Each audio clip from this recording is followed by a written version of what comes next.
And welcome to another edition of East L.A. Sports Scene as we come back into our community, but this time we're going to go way, way back into the time machine, traveling back in time, because in order to know where we are going and our particular love of sport, love of basketball in particular, we need to go back to our roots, to the very, very beginning here in the city of Angels, in the city of Los Angeles. And it's my very, very great pleasure and esteemed honor to bring to you, to present Mr. Bill Sanchez, Coach Bill Sanchez. We're going to learn the story and know the story about Coach Sanchez's beginnings as a youngster, and then up to college, and then we're going to call that part one, and we're going to continue on because the story must be told, and we're going to do it very, very professionally. And Coach, I want to welcome you. And thank you for having me, Rick. I appreciate it. Thank you. To East Thank LA you. Sports Scene. Here we are. As they say, it's a full circle of life. Yes, it is. And Coach, we I'm going to affectionately call you Coach because you were my coach. I need to make sure that absolutely. was. I'm flattered. I'm flattered by that title, and people still call me Coach, even some of my colleagues now. And like I say, I'm flattered by the fact that you address me as such. Coach, not only my coach, but my teacher as well, mentor, and to many, many thousands of young players that have gone through the cycle of learning the game, playing the game, and making the game a part of their life. So let's go back in time now, Coach, to the very beginning. What was the first opportunity you had to pick up that round ball and put it in the hoop? Okay, I grew up with two older brothers. My oldest brother was 4 years older than I was, and my other brother was only 14 months older than I was. So there were three of us right in a row there. And my dad, in order to keep us off the streets at that time, decided that he saw us messing around playing ball, and so he decided to put up a hoop right in our own yard there. He took He worked for the railroad, and he welded a hoop and made us a hoop right there, and then we produced our own net and so on and so forth. So watching my brothers involved in basketball, of course, is what triggered for me to do it, and it drove me to try to excel in it because I was always hearing about how good my brothers were and so on and so forth. So I actually, one of my greatest achievements, I think, was that in grammar school, I actually made the 8th grade team as a 6th grader. Oh, wow. So I played with my two brothers, and that was the beginning. So a family affair, trying to keep up with your brothers. Exactly. Wow. Exactly. Okay. And so then I continued through high school at Cathedral High School, right behind my brother, who was an excellent athlete and basketball player. And what motivated me really was the fact that all I ever heard was how good my brother was. And he was very good. Wonderful. He was very good.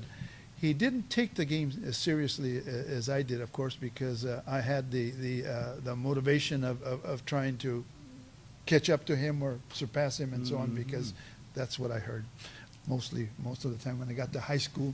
Well, the first thing the basketball coach says, "I hope you're as good as your brother." So I used that as a positive thing, and it drove me to work hard and try to achieve that prominence that I thought I could ascertain, and so on. And we were on the same team in high school. We played on the varsity. He was a senior and I was a junior. And we were the first brothers to make All-League in those days. Okay. Make first team All-League. So now, Coach, you mentioned Cathedral. Yes. Okay, and that's very, very the formal phase of playing the game in a highly structured environment, and then going on to college at the point in the future. But before we jump into the high school, let's talk about some of your, as they would say, your amigos, the compañeros, chamacos that were in the community here, because you're born and raised very close to Boyle Heights. In fact, you are from Boyle Heights. Right, exactly. And let's talk a little bit about that as well, and then how you got into grammar school and then you matriculated into high school. Okay. Well, in those days, we were constantly playing some sport. So we made it a point to go to the park, go to the playground, and go to the boys club. Yeah. There was it was a boys club called Variety Boys Club, Mhm. and over in East L.A. off of Soto, and I forget what the name of the other street was. So I spent most of my time doing that. So consequently, you develop camaraderie with other people, you know, besides the people from your own direct neighborhood. So that's basically what we did. I mean, you know, it was sports. I mean, you know, that's the way I grew up, and you know, I look back and I think, you know, and I say to myself, it's a good thing, because also the other thing that kept me going, or kept us going, I should say, I'm going to include my brothers, is that my dad was a pretty strict guy, and he made us walk chalk line. So basically, that's what we did. We had sports and that. So we developed relationships, like I say, with other neighborhood kids, and you know, we competed against each other, and so on. So. And that sparked the competitive nature of who's the best barrio, who's got the best players, and can you collide somewhere and practice or play. Yeah. And at that particular time, because we're talking in the 50s, we say the 50s. Yes. Again, the community was not what it is today, No. we would know. No. But can you describe it for us? Because we want to really feel the environment that you were in, and just the cultural aspect of Well, Boyle Heights. you know, it was no different probably than it is now. There were gangs. I mean, you know, we stayed away from them. You know, there were gangs. We'd go to the park and we'd see them there, and see us, and you know, of course, we would be doing our thing and they'd be doing their thing. Yeah. And but you know, I think that culturally there wasn't a lot of difference. You know, most of us are obviously were Latinos. Although in that era, that particular neighborhood, Boyle Heights, as you probably know, there were Japanese until World War II came around, Yes. and there were Russians and there were Jewish people. Yes. So. Brooklyn Avenue was basically a bunch of delis, which are now tortillerias and that kind of stuff. So, so it was actually not just basically Latinos, but some of my best friends. I played with a kid that went to Roosevelt, a Japanese kid named Dickie Nagai.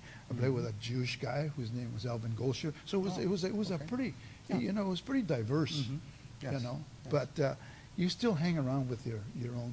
Sure. Gente, so to speak. Of and so on. course. But Of course. by the same token, we all accepted each other and we got along. We got along. So Okay. that's pretty much the way it was. Okay, Coach, I want you to, if we can, just identify your family, your mother and father. I know you have very, very, very fond memories, and of course, Yes. they're very dear to you and Right. your entire family. But names of your mom and dad and your brothers. Okay. My dad his name was Jose Sanchez. And what's interesting about that, as there's a movie out, and I'm sure you've seen it, it's called Mi Familia. And that movie probably depicts my story, because it talks about Jose Sanchez, which was my dad's name, who came over from Mexico illegally at the age of 16, all alone. His mom thought that he would be better off here rather than being pulled into the army, and met my mother here, whose name was Francisca, and both very staunch Catholics. Yes. Very staunch Catholics and strict disciplinarians. I mean, they instilled some values in us, you know, that at the time, you know, we didn't really appreciate, but after a while you did. And I appreciate my dad because, like I say, he was very strict with us, and he made us walk chalk line. And then I had, like I say, I had an older brother who was 4 years older than I am, and then I had a brother, Mike, who was since passed away, and he was 14 months older, and two sisters, Lupe and Dolores. And even my sister Lupe was a hoopster. She played basketball for Queen of Angels High School, and she was all tournament at the St. Anthony's tournament. So I don't know where these roots come from. I don't think my dad played. I don't think my mom played. But your older brother's name was Joe. Yeah, Okay. Joe Sanchez, also. yes. Joe, Mike, Okay. and Bill. Okay. So that was the extent of my family, and we, like I say, we grew up right over here. Coach. Reason I'm going back into this That's part fine. of your life is that it's a story we're trying to tell to our viewers. The untold story, the unsung hero. Sometimes we go that far, and saluting our very own because they were pioneers. They were men and women of the moment that really didn't see the future as to what it would be, of course, Right. but they were very involved and they're passionate about what they did then, and the passion continues today.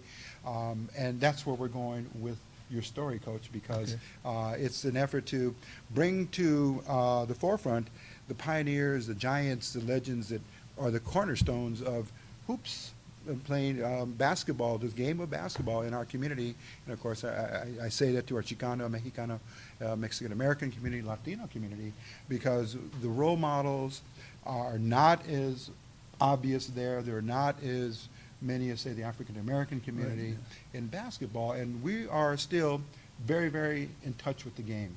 Right. We love the game, but we'll never leave the game, but we want to see it grow. And trying to grow it now has been a little bit of a Right. challenge. Yeah. But if we're able to, I think, put the story out where it started, Okay. and look back and say, yes, I'd like to meet Coach Sanchez and get some of his ideas. If you're a coach out here in East L.A. or anywhere, you're working with youngsters, you're working with programs, and there's a lot of structure there where it's meaningful. The past is the present, and we want to go beyond now. So that's why we want to stop and go from there and show your progression as an individual, and of course as a hoopster, as a basketball player. So having said that, I want to continue on now. Coach, let's pick up where that competition now, the schools now begin to look at students and players, Right. because at that time I'm sure the Catholic schools were, or any school was having teams made up of the students. Right, And let's right. pick it up from there, how you began to shape your game and look into the game. Well, like I mentioned, that I, as a sixth grader, I made the eighth grade team, and so there were three brothers on the team. Didn't mention the school. It was Our Lady Queen of Angels. Yes. School. Mhm. And so that just kept me pumped up and going, you know, in that sense of the word. And then from there, I went to Cathedral High School. Okay. I was treated very nicely there. Mhm. I had a very good education with the Christian Brothers. Mhm. I think I owe a lot to the Christian Brothers. Yes. And so I played freshman ball as a 135-pound, 6'5'11". That's why they call me Wheelo.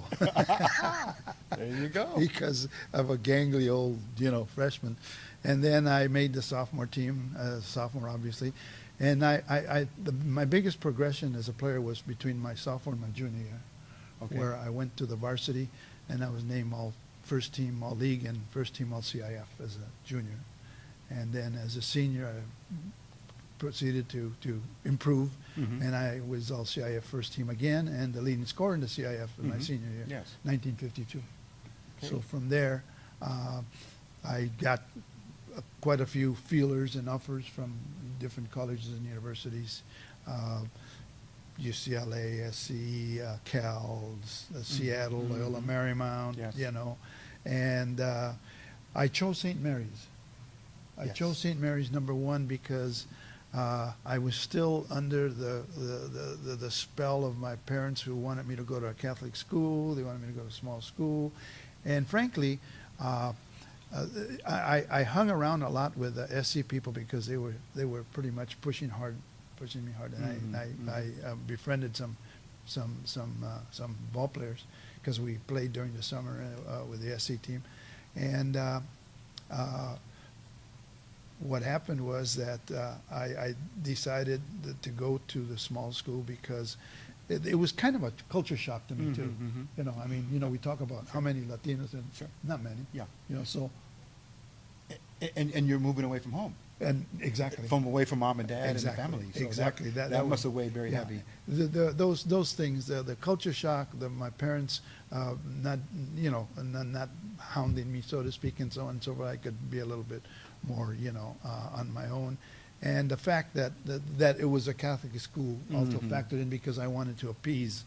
I Yeah. wanted to appease my parents. Mhm. So that's how I landed up at St. Mary's. And, from there, I made, they didn't have a freshman on the varsity in those years. You had a freshman team. And I was able to make the starting lineup as a sophomore. Okay. And then as a junior and a senior.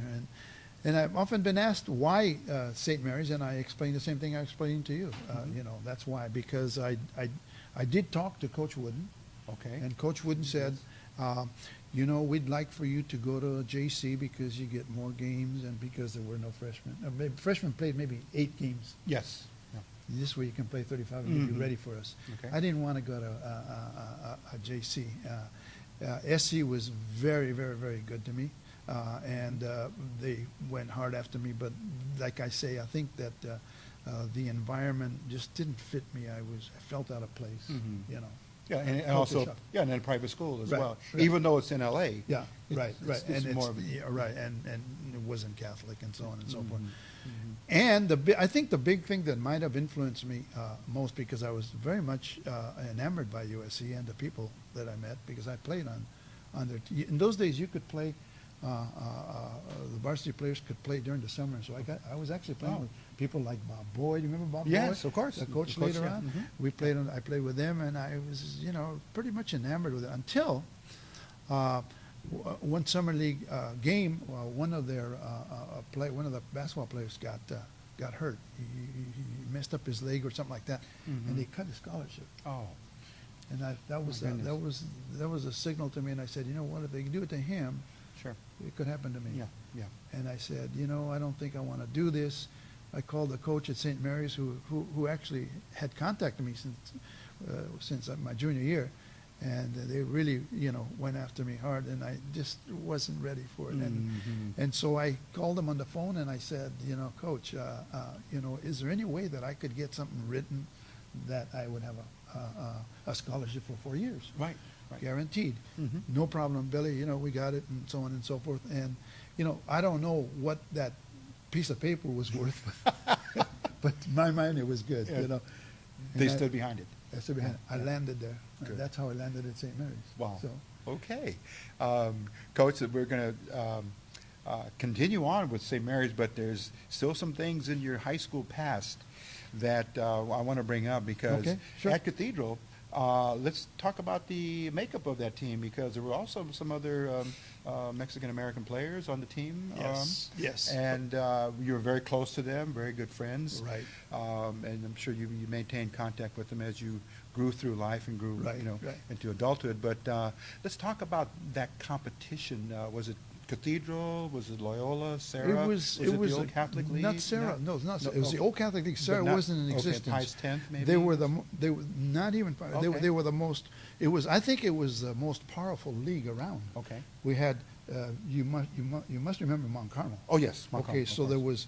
Loyola was pretty much always the cream of the crop, okay? Okay, mhm. We were a notch behind them, at least in athletics, okay? Mhm, yes. Academically, Mhm, maybe not, mhm, okay? mhm. So there was Loyola, there was Cathedral, there was Mount Carmel, Mhm. There was St. Anthony's. Yes, you Long remember Beach, that, yes, St. yes. Anthony. Mhm. And then came Notre Dame. Oh, And that's then right. even St. Monica's was in our league for a Okay. while there. Yes. And there was who else was there? Was there another school that I'm leaving out? Anyway, but I think no, Sarah Pius. Those people came later. later Yeah. after I was out of high Maybe school. But during my time. But if I remember correctly, there were 7 teams. Oh, Cantwell. Oh, yes. So Okay. there were 7 Mhm. teams, and it was a very good league. Yes. Very good league, and obviously Loyola dominated, but we were right there. Mhm. We were right there. We split with them my junior year, and then they won the league, of course, and we were in second place. But, Okay. it was an excellent league. Very good. A lot of competition. Very, Spurred you to play at a higher level. Mount then. Carmel was very Oh, good. yes, absolutely. St. Anthony's was very Yes, good. yes. Coach Jack Arian, yeah. Yes, uh-huh. yes. So it was really competitive. I Okay. mean, you're in it. I mean, week in and week out, Mhm. we'd have to produce. Okay. So Your teammates at Cathedral. okay. Let's talk about some of them that were very Okay, instrumental. one of my best friends you probably remember Sal Gay? Yes. Okay, one of my best friends, one of the most competitive persons I've ever met in my entire life. If you remember, he had half of his hand Yes. There was gone. deformity. And he was or is probably the most driven person I've ever known in my entire life. I mean, this guy is driven, and obviously because of his, as he calls it, physical challenge that he has. Yes. I made the mistake one time. I called him handicapped, and he says, "I'm not handicapped. I'm physically challenged." Yes. Okay, but so it was he, and it was where the other. Let's see, my junior year, we had him, Joe Salas. We had one black kid, Harry Stanberry, and then we had my brother and Manuel Frias. So we had, you know, that, and then my senior year we had another black kid and another white kid, and but you know, a pretty good mix. But Yes. we dominated the culture, of course, you know. Okay. But that's pretty much the way it was. And the school was a very different school at that time. Cathedral was. Still, was it small in It enrollment? was small, but I mean, it wasn't like 90% Latino. Okay. I mean, we had people from the San Gabriel Valley, Alhambra, San Marino, and stuff, because there weren't many other schools. Yes. You know, like St. Francis, La Salle weren't there. Mhm, So we got them from there. We got the Italians from the Our Lady of Loretto Parish, you know, where they had, it was a very diverse student body. So, but I would say the majority of it, of course, was Latino. Yes. Yes. But and it was good because, like I say, coming from a strictly Latino barrio area, you got to you know, interact with those kinds of people, pretty Okay. much like Loyola is now, Yes, yes. you know.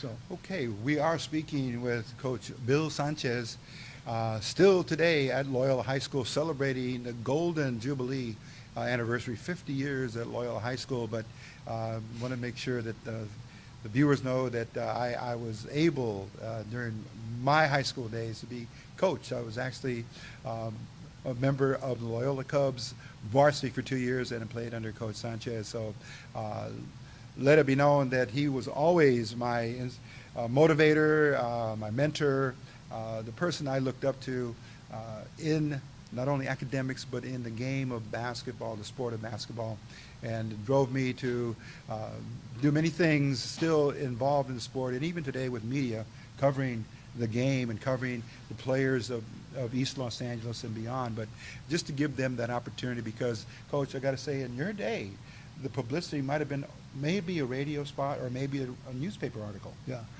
well, and that had to serve the yes, moment yes, at yes. the time. Well, you know what though, Rick? There was the old Los Angeles Examiner. You Yes. probably heard this name, Henry Alfaro. Yes, of course. Okay, And- Cathedral guy, Yes. contemporary. From Channel 7. Okay. Retired. At that time, the newspaper had a separate section, 2 pages, called SSA Sports, of which Henry was the editor Okay. of the high school sports. Ah. And I owe a lot of to him. He gave me a great publicity. I never ceased to remind him, hey, thanks for what you did for me. Yes. Because there was a lot of coverage in high school Yes. at those days. It's unfortunate that we don't have as much as, you Yes. know, but you couldn't do it nowadays. There's so many, but we did have excellent coverage Yes. in those days. L.A. Times, Herald Examiner.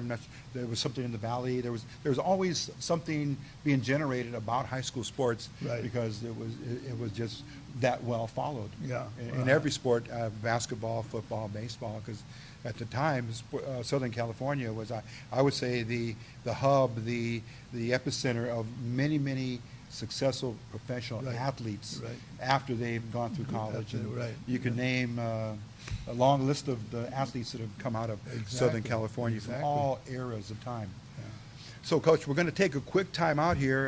We're just in part one, up close and personal, looking at the storied life and career of Coach Bill Sanchez, and in our view, of East L.A. sports scene's view, one of the anchors, one of the rocks and the pillars of foundation of basketball and academics together here in our city of Los Angeles. We'll be right back after a brief pause.